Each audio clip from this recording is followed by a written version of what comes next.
بسم اللہ الرحمن الرحیم۔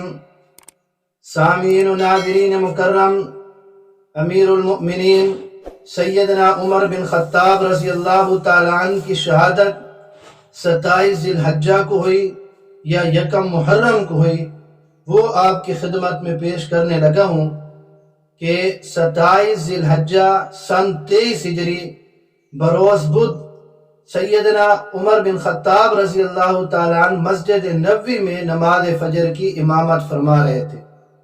نماز کے دوران ابو لولو فیروز مجوسی غلام نے زہر آلود خنجر سے سیدنا فاروق اعظم رضی اللہ تعالیٰ عنہ کے جسم مبارک پر 3 وار کیے۔ حضرت عمر رضی اللہ تعالیٰ عنہ زخمی ہو کر گر پڑے۔ حضرت عبد الرحمن ابن عوف رضی اللہ تعالیٰ عنہ نے آگے بڑھ کر نماز پڑھائی، نماز مکمل فرمائی۔ بدبخت قاتل نے مسجد سے بھاگتے ہوئے 13 مسلمانوں کو شہید کیا، جن میں سے 13 مسلمانوں کو زخمی کیا، جن میں سے 7 شہید ہو گئے۔ سیدنا فاروق اعظم رضی اللہ تعالیٰ عنہ کو بے ہوشی کی حالت میں گھر لایا گیا۔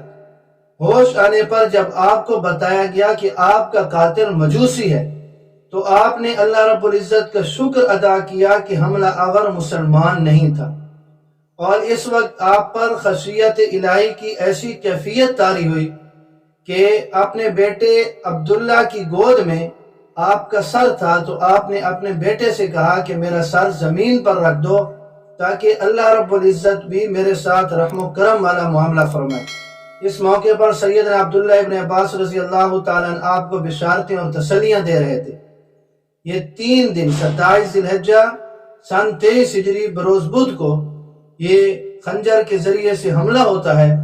3 دن کرب میں گزارنے کے بعد 1 محرم الحرام سن 24 ہجری کو سیدنا عمر بن خطاب رضی اللہ تعالیٰ عنہ جام شہادت نوش فرماتے ہیں۔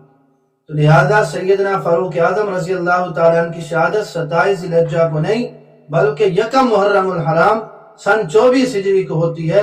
تو 1 والے دن سیدنا فاروق اعظم رضی اللہ تعالیٰ عنہ کی شہادت یہ راجح ہے۔ اللہ رب العزت ہمیں سیدنا فاروق اعظم رضی اللہ تعالیٰ عنہ کی زندگی سے سبق حاصل کرنے کی توفیق نصیب فرمائے۔